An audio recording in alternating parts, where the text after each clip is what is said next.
বিশ্বকাপ রোমাঞ্চে সবচেয়ে বড় ধাঁধা এখন পাকিস্তান। বাংলাদেশের বয়কটের সিদ্ধান্তে সম্মান জানিয়ে ক্রিকেট বিশ্বকে রীতিমতো ধোঁয়াশায় রেখেছে পিসিবি। যতদিন যাচ্ছে অস্বস্তি বাড়ছে আইসিসি ও বিসিসিআই শিবিরে। পুরো বিশ্বকাপ নাকি শুধু ভারত ম্যাচ বয়কট, এ বিষয়ে সিদ্ধান্ত নিতে সরকারের কোর্টে বল ঠেলে দিয়েছেন পিসিবি চেয়ারম্যান। প্রধানমন্ত্রী সহ কথা বলেছেন সরকারের প্রতিটি মহলের সঙ্গে, যেখানে শুধু ভারত ম্যাচ বয়কটের পক্ষে রায় এসেছে বেশি। পাকিস্তানি গণমাধ্যমের খবর, চূড়ান্ত সিদ্ধান্ত নিতে শুক্রবার আবারও মিটিং হবে প্রধানমন্ত্রী শেহবাজ শরীফের সঙ্গে। তবে ধোঁয়াশার মাঝেই বিকল্প প্রস্তুতিও সেরে রেখেছে পিসিবি। বিভিন্ন গণমাধ্যমের খবর, এরই মাঝে দলের বিমান টিকিট বুকিং দিয়ে রেখেছে পাকিস্তান ক্রিকেট বোর্ড। লাহোর থেকে কলম্বো যাওয়ার বাহন হবে এয়ার লঙ্কা, সফর সঙ্গী হবে অস্ট্রেলিয়া।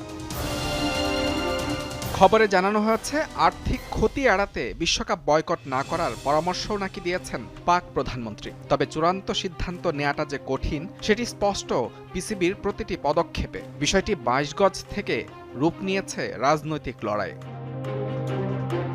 এদিকে বয়কটের হুমকি থাকলেও ভারত পাকিস্তান ম্যাচ নিয়ে সর্বোচ্চ নিরাপত্তা ব্যবস্থা নিশ্চিত করেছে সহ আয়োজক শ্রীলঙ্কা। 15 ফেব্রুয়ারির এই ম্যাচে নিরাপত্তা জোরদার করতে মোতায়েন করা হবে এলিট ফোর্স।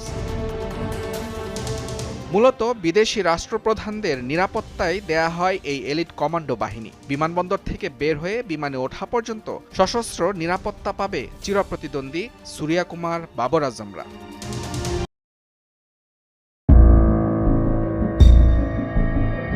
আন্তর্জাতিক ক্রিকেট কাউন্সিল আইসিসির বিরুদ্ধে ভারতের প্রতি অতিরিক্ত পক্ষপাতিত্বের অভিযোগ নতুন নয়।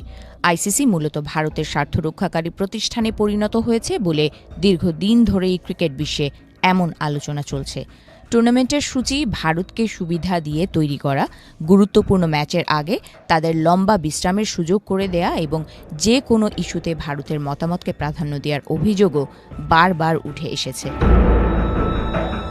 এছাড়া মাঠের মধ্যেও আম্পায়ারিং সিদ্ধান্তেও ভারতের প্রতি নমনীয়তা দেখানোর অভিযোগ রয়েছে। সমালোচকদের মতে ভারতের বিপুল অর্থনৈতিক প্রভাবের কারণেই আইসিসি তাদের বিরুদ্ধে কঠোর অবস্থান নিতে ব্যর্থ হয়। আইসিসির এই পক্ষপাতমূলক আচরণের ফলে ক্রিকেটের প্রতিযোগিতামূলক ভারসাম্য নষ্ট হচ্ছে বলে মনে করেন অনেকে। এছাড়া আইসিসির এমন গোলামির কারণেই ক্রিকেট বৈশ্বিক জনপ্রিয়তা বাড়াতে পারছে না বলেও মনে করছেন অনেকে। এমন অভিযোগের মধ্যেই আসন্ন টি-20 বিশ্বকাপ নিয়ে হুলস্থুল বাঁধিয়েছে আইসিসি। নিরাপত্তা শঙ্কায় ভারতে বাংলাদেশের খেলতে না চাওয়ায় তাদের বাদ দিয়েই টুর্নামেন্ট আয়োজন করতে যাচ্ছে সংস্থাটি। শুধু তাই নয়, সব ধরনের যোগ্যতা থাকা সত্ত্বেও বাংলাদেশকে বাদ দিয়ে বিকল্প হিসেবে স্কটল্যান্ডকে টুর্নামেন্টে অন্তর্ভুক্ত করেছে তারা। আর আইসিসির এমন হঠকারী সিদ্ধান্তের কারণে ক্রিকেট মহলে ব্যাপক সমালোচনা শুরু হয়েছে। এবার সমালোচকদের তালিকায় যুক্ত হলেন খোদ আইসিসির সাবেক প্রেসিডেন্ট এহসান মানি। আসন্ন টি-20 বিশ্বকাপকে কেন্দ্র করে ভারত উপমহাদেশের বড় ক্রিকেট দেশগুলোর মধ্যে যে বিভেদ তৈরি হয়েছে তা আগে কখনো দেখা যায়নি বলে মন্তব্য করেছেন তিনি। ক্রিকেট থেকে রাজনীতি দূরে রাখতে না পারার এই ব্যর্থতা সম্পূর্ণভাবে আইসিসির বলেও সমালোচনা করেন কিংবদন্তি এই ক্রিকেট প্রশাসক। নিজে পাকিস্তানি হলেও আলোচনার শুরুতেই এহসান মানি শ্রদ্ধা জানান সদ্য প্রয়াত সাবেক ভারতীয়